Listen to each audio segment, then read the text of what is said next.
Ya, kita akan membaca WPDA kita pada pagi hari ini, itu diambil dari 1 Petrus pasal 4.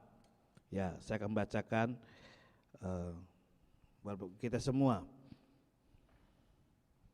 Jadi karena Kristus telah menderita penderitaan badani, kamu pun harus juga mempersenjatai dirimu dengan pikiran demikian. Karena barang siapa telah menderita penderitaan badani, ia telah berhenti berbuat dosa, supaya waktu yang sisa kamu pergunakan menurut keinginan manusia, tetapi menurut kehendak Allah. Sebab telah waktu cukup banyak kamu pergunakan untuk melakukan kehendak orang-orang yang tidak mengenal Allah. Kamu telah hidup dalam rupa-rupa hawa nafsu, keinginan, kemabukan, pesta pora, perjamuan minum, dan penyembahan berhala yang terlarang. Sebab itu mereka heran bahwa kamu tidak turut mencemplungkan diri bersama-sama mereka di dalam kubangan ketidaksenohan yang sama. Dan mereka memfitnah kamu, tetapi kamu harus memberi pertanggungjawaban pada Dia yang telah siap sedia menghakimi orang yang hidup dan yang mati.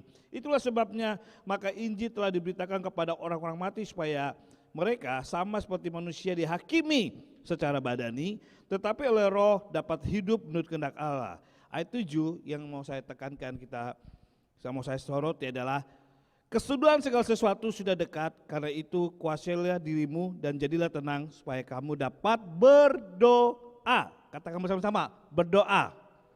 Haleluya. Itulah hidup orang Kristen.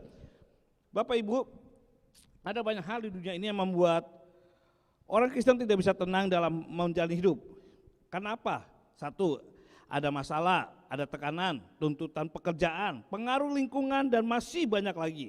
Sehingga orang mudah sekali terpancing emosi dan bertindak alias tidak tenang.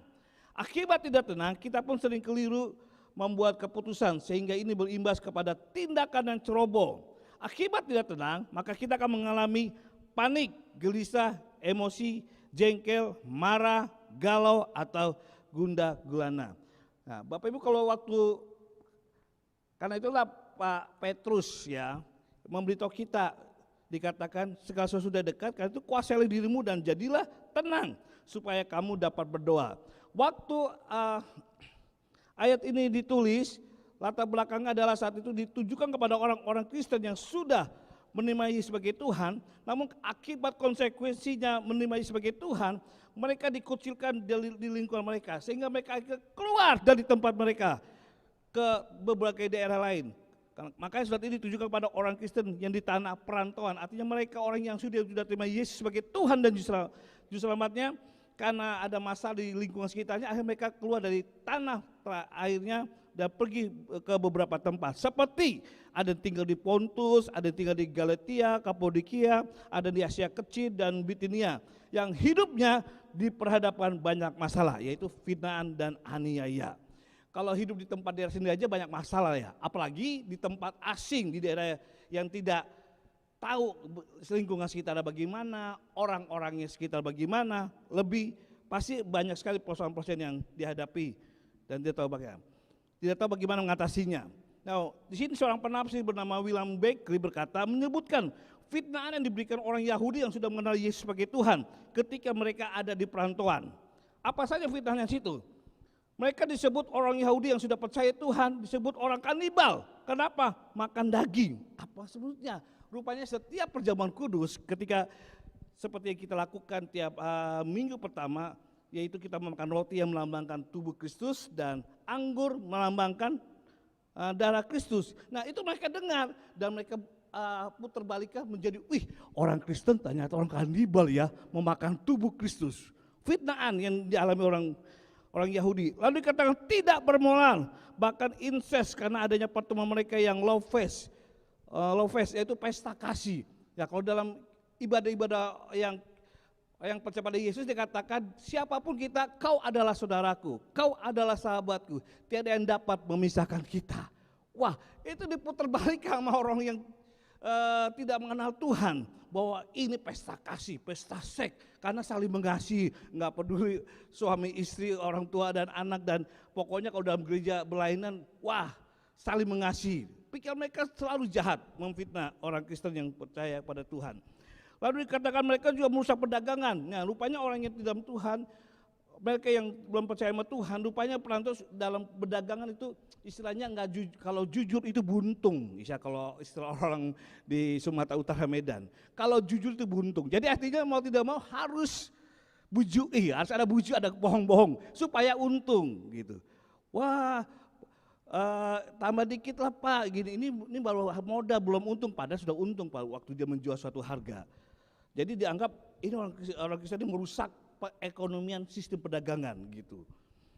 Lalu katakan orang Kristen ini merusak rumah tangga karena sering rumah tangga pecah karena sebagian menjadi Kristen dan sebagian masih belum Kristen, itu masih mempercayakan budaya lama. Jadi anggap wah orang Kristen ini keberadaannya mengganggu rumah tangga orang lain kata gitu. Lalu terakhir fitnahnya adalah berkhianat kepada kaisar karena mereka tidak mau menyembah dan mengakui kaisar sebagai Tuhan. Itulah fitnah yang terjadi. Tetapi ketika ada fitnaan, tekanan, apa yang harus kita lakukan? Disinilah Bapak Petrus mengatakan segala sesuatu sudah dekat, karena itu kuasailah dirimu dan jadilah tenang. Supaya apa? Kamu dapat berdoa. Karena kita tahu ketika kita tenang kita bisa berdoa. Ketika kita belajar menguasai diri kita dan kita tenang, kita bisa mengatasi persoalan hidup dengan berdoa. Karena berdoa adalah kekuatan bagi orang percaya. Amin. Kekuatan adalah doa adalah kekuatan orang percaya. Katakan bersama saya, doa kekuatan orang percaya. Amin. Karena itu berdoa.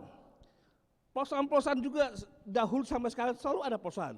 Kalau kita lihat di tahun 2002 ini, persoalan apa sih, tekanan apa sih yang dihadapi bangsa Indonesia, bahkan dunia. Kita tahu setelah pasca pandemi COVID ya, COVID pun sekarang masih berjalan juga. Tetapi banyak makan korban secara ekonomi, secara kesehatan. Itu mengurangi. Bahkan secara ekonomi dikatakan Bapak Presiden Joko Widodo katakan tahun 2022 ini ada tahun yang mengerikan. Tapi nanti tahun 2003 tahun yang gelap. Kenapa? Resesi ekonomi secara global itu sangat mengerikan. Oh iya, kita belum melihat tahun 2023, 2002 sekarang aja kita sudah tetap bisa merasakan bagi Bapak Ibu, khususnya yang Bapak Ibu yang berusaha, yang punya dagang dan lain, bisa sedikit merasakan. Oh iya, ternyata agak mengerikan. Dan juga kenapa? Karena perdagangan tersebut ini bukan hanya Indonesia mengalami krisis ekonomi, tetapi sedunia.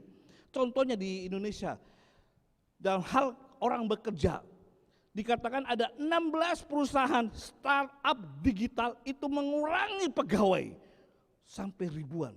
Itu baru 16 perusahaan yang bangkrut, mulai mengurangi, bukan bangkrut, mengurangi karyawan.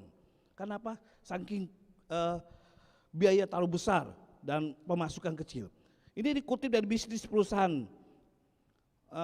Perusahaan itu 16 startup digital yang mengurangi karyawan hingga sampai ribuan, yaitu TaniUp, Si Cepat, Link Aja, Jainus, JDID, Mobil Primer, Ligat atau MPL, Line, Beres Code ID, Pahami ID, Mamikos, Shopee, Toko Kripto, XD, Cosmen, Fabelio, dan Bananas. Ini 16 perusahaan startup digital saja sudah mengurangi ratusan bahkan ribuan. Kenapa? Terlalu besar biaya kosnya daripada pemasukannya.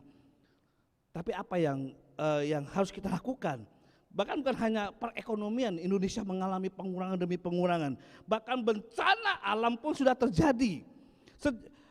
Badan Nasional Penanggulangan Bencana mengatakan BNPB sejak 1 Januari hingga 2 September 2002 tercatat 2.372 bencana alam yang melanda Indonesia. Berdasarkan jenisnya, banjir lebih dari 933 kali, 789 kasus cuaca ekstrim, 425 kasus tanah longsor, 185 kasus kebakaran hutan dan lahan, karhutla, 21 kasus gelombang pasang atau abrasi, 17 kasus gempa bumi dan 2 kasus kekeringan. Jadi ada banyak 2.759.025 jiwa terdampak harus mengungsi akibat kasus bencana alam ini. Sementara itu 138 orang meninggal, 723 orang luka-luka dan 28 orang hilang. Wow, akibat bencana alam, akibat COVID-19 saja hampir mau dua tahun aja sudah memakan korban kematian itu. Indonesia kan hampir mencatat 50 lebih ya, 50 ribu maksudnya. Hampir 100.000 jiwa yang meninggal karena COVID. Ini tambah lagi bencana alam 2 juta, wih mengerikan. Akibat dikatakan sangat mengerikan, ternyata dicatat oleh data statistik tersebut. Ya benar. Nah sama ketika bangsa Yahudi yang ada di perantauan, mereka juga ketakutan, ada tekanan. Bahkan di ayat 47 ini ketika mereka hidup dalam penuh tekanan, ketakutan, ditambah lagi ada berita yang tidak menyenangkan, dikatakan Tuhan mau datang, berita kedatangan Tuhan. Sehingga apa yang terjadi? Mereka yang kurang baca firman Tuhan atau kurang kuat imannya, mereka segera katakan menjual separuh hartanya dan hidup berfoya-foya supaya dipikir kematian sudah mendekat. Tuhan datang, Tuhan mau mengangkat dia, sehingga harus cepat-cepat barang yang sudah jadi asetnya dijual supaya dia bisa senang dulu di dunia, baru segera dipanggil Tuhan. Itu konsep yang ya terpapar lah dengan beberapa ajaran tersebut itu. Lalu kedua, beberapa orang juga terpapar, buat apa bekerja lagi? Tuhan mau datang, kita mau diangkat ke surga. Nah, langsunglah di situ Pak Petrus ya, Rasul Petrus ini menasihati kepada jemaat yang ada di beberapa pantauan. Kesudahan segala sesuatu sudah dekat. Karena itu kuasailah dirimu dan jadilah tenang supaya kamu dapat berdoa. Jadilah tenang. Ketika kita tenang di dalam Tuhan, persoalan tekanan hidup apapun, percayalah kita pasti bisa mengatasinya bersama Tuhan.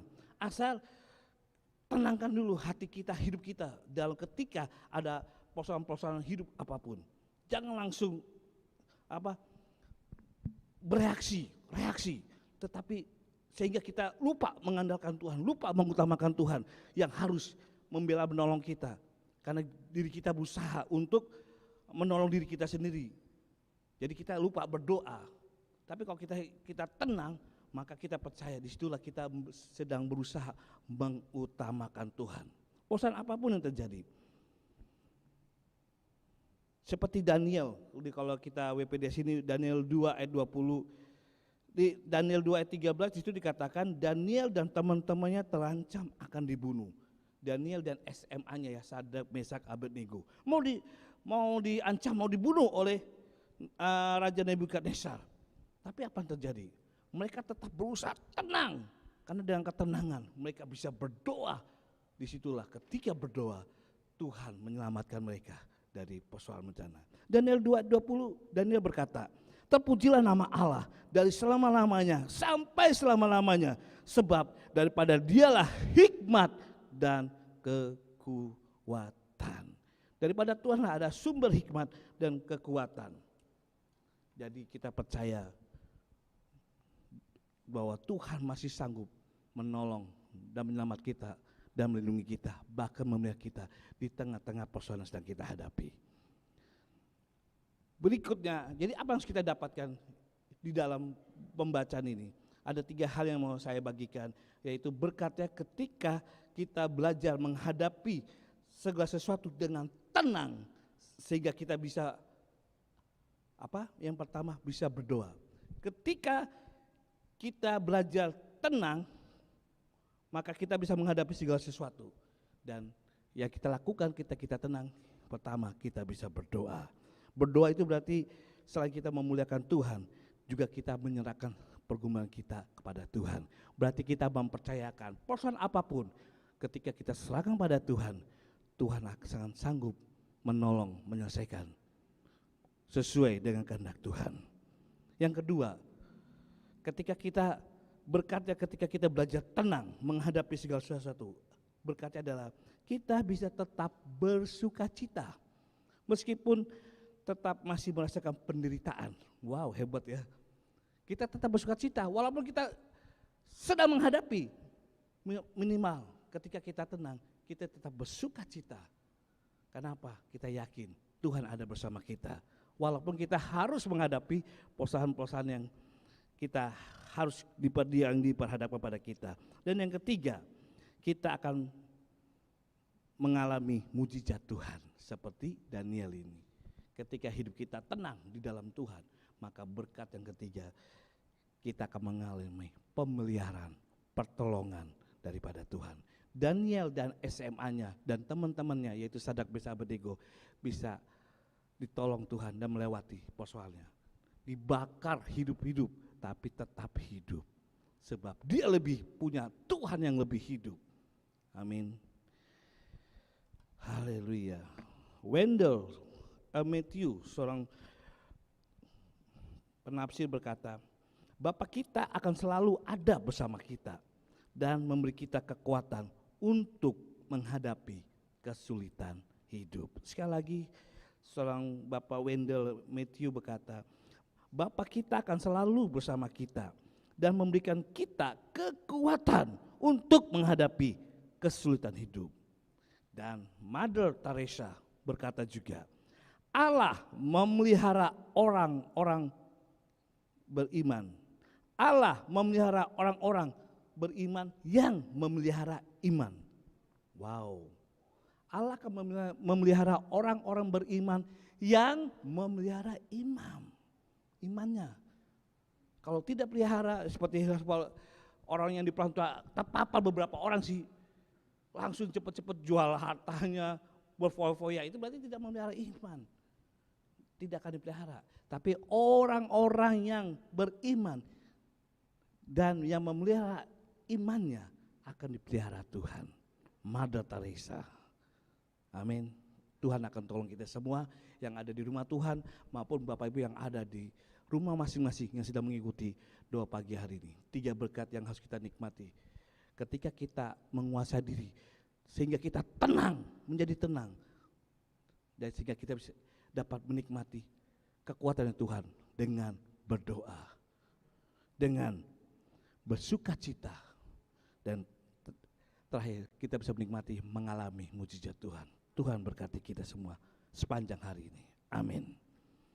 Hatiku tenang. Haleluya.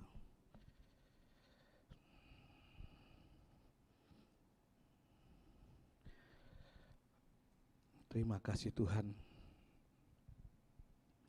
Tuhan, kami mengucap syukur pada pagi hari ini kalau kami boleh merasakan pertolongan dan pemberian Tuhan. Karena firman-Mu mengingatkan kami untuk belajar menguasai diri kami sehingga kami bisa tenang. Dan ketika kami tenang, maka kami bisa berdoa dengan sungguh-sungguh. Berdoa menyerahkan kehidupan program kami. Berdoa bahwa Allah yang kami sembah, Allah yang kami muliakan, Allah yang kami puji adalah yang sanggup menolong dan menyembuhkan kami. Terima kasih Tuhan. Karena Tuhan hati kami tenang pada Tuhan. Terima kasih Tuhan. Haleluya. Mari kita pakai berdiri. Hatiku tenang.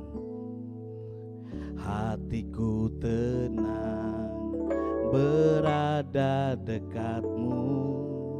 Kaulah menolda hidupku. Hatiku tenang. Hatiku tenang berada dekatmu.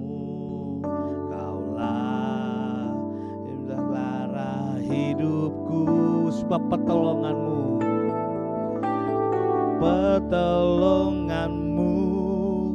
begitu ajaib. Kau telah memikat hatiku di saat aku tak sanggup lagi. Di situ padamu bekerja. Yes, terima kasih Tuhan. Kuasa-Mu bekerja dalam hidup kami. Pertolongan-Mu begitu ajaib. Kau telah memikat hatiku. Kini mataku tertuju padamu. Ku rasakan kasih-Mu Tuhan. Terima kasih Tuhan, Ketika mata kami, hidup kami tertuju pada Tuhan, disitulah kami akan melihat pertolongan Tuhan. Sebab kami akan aman dan tenang ketika hidup kami diserahkan pada Tuhan, dan disitulah Tuhan bekerja berkarya sepenuhnya untuk menolong kami. Terima kasih sampai saat ini kami bisa menikmati kasih Tuhan. Saat ini kami bisa menikmati hadirat Tuhan, dan kami masih bisa menikmati pertolongan dan pemeliharaan Tuhan dalam hidup kami. Terima kasih Tuhan, karena itu kami ucap syukur dan kami berdoa buat bangsa dan negara kami Indonesia. Tuhan berkati bangsa kami, lindungi.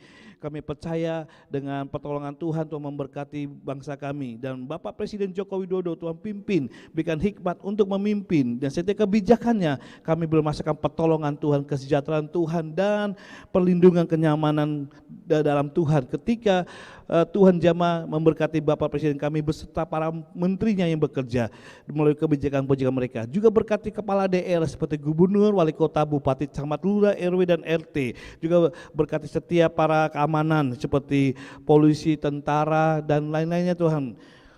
Kehakiman, kejaksaan, Tuhan memberkati lembaga-lembaga keamanan ini sehingga mereka bekerja dengan penuh keadilan. Nama Tuhan Yesus dipermuliakan di muka bumi, terutama di negara kami Indonesia. Kota Surabaya, kami tinggal, kami bekerja, kami bisa beribadah, bahkan kami boleh merasakan pemeliharaan Tuhan di kota kami tinggal ini. Kami ucap syukur karena itu berkati kota kami yang tercinta di Indonesia, Surabaya ini Tuhan. Bapak Wali Kotanya PRI juga Tuhan berkati bersama jajaran-jajarannya sehingga melalui kebijakan mereka kami boleh bebas beribadah, memuliakan Tuhan dan berkarya, bekerja, berusaha dengan baik. Terima kasih Tuhan, terima kasih. Gereja kami yang tercinta, Sidang Jemaat Allah Ebenezer beserta 13 satelita. Kami ucap syukur tempat di mana kami memuji dan memuliakan Tuhan, tempat kami ditolong oleh Tuhan, tempat kami iman kami bertumbuh sehingga kami bisa merasakan pertolongan, pemeliharaan, mujizat daripada Tuhan. Berkati gereja kami ini Tuhan, setiap ibadah-ibadahnya boleh kami rasakan hadirat Tuhan, dan setiap ibadah-ibadah yang dilakukannya, ibadah raya, doa malam, doa pagi, dan doa siang, serta lain host family, kami percaya kami bisa merasakan lawatan mujizat Tuhan di gereja kami ini Tuhan. Berkati, kami ucap syukur, berkati gembala sidang kami Tuhan, Bapak Triyogo bersama Ibu Gembala Bu Ingrid dan kedua putrinya. Kami percaya melalui beliau dalam mengembalakan gerejamu ini, kami akan melihat mujizat kasih Tuhan, pertolongan Tuhan di dalam gereja ini yang digembalakan oleh mereka. Berkati, tutup bungkus dengan darah Yesus. Juga buat para pemimpin, yaitu seperti 12 majelis gereja, kita juga tolong mereka agar mereka terus juga ketika mereka bekerja dan mereka melayani, mereka akan diberkati oleh Tuhan. Berkati rumah tangga, keluarga, pekerjaannya, usahanya, terlebih dalam pelayanannya di dalam pengembala di gereja Sidang Jemaat Ebenezer, dan para pengerja, para pastoral, para pendeta yang bekerja di rumah Tuhan ini juga Tuhan tolong agar kami boleh hidup menjadi berkat di mana kami berada, dan berkati setiap pelayanan yang kami lakukan biar hanya nama Yesus saja dimuliakan, dan gereja kami akan bertambah jiwa-jiwa dengan kami bersaksi membawa jiwa-jiwa datang pada Tuhan. Buat sidang jemaat Tuhan dimanapun mereka berada, kami percaya Tuhan akan tolong kami semua. Terima kasih Bapak, terima kasih. Kami mengucap syukur Tuhan, haleluya. Kami tahu. Terima kasih Tuhan. Kami ucap syukur karena itu kami serahkan sepanjang hari ini. Apapun yang kami kerjakan, kami pikirkan, kami doakan, biarlah semua hanya memuliakan nama Tuhan dan hidup kami menjadi kesaksian. Terima kasih Tuhan, terima kasih. Kami mengucap syukur, berkatilah gereja kami, gereja Sidang Jemaat Allah Ebenezer beserta 13 satelitnya, pemimpin-pemimpin rohaninya dan kami semua, sehingga apapun yang kami kerjakan sepanjang ini nama Tuhan dipermuliakan. Terima kasih Tuhan, dan kami akan pulang ke rumah kami masing-masing, dan kehidupan kami yang kami lakukan sepanjang hari ini nama Tuhan dipermuliakan, dengan hidup kami dipakai terus oleh Tuhan menjadi kesaksian. Terima kasih Tuhan, dan kami akan pulang dengan membawa berkat besar dari Bapa di surga dan cinta kasih dari Tuhan Yesus Kristus serta persekutuan yang indah dari Roh Kudus yang akan memimpin, menuntun hidup kami sesuai dengan firman Tuhan yang kami baca dan yang kami lakukan firman Tuhan setiap hari dengan pertolongan Roh Kudus. Maka hidup kami akan menjadi berkat dan nama Tuhan dipermuliakan sampai Tuhan Yesus datang kedua kali akan menjemput kami semua. Yang percaya diberkati kata bersama amin. Selamat pagi, Tuhan berkati kita semua.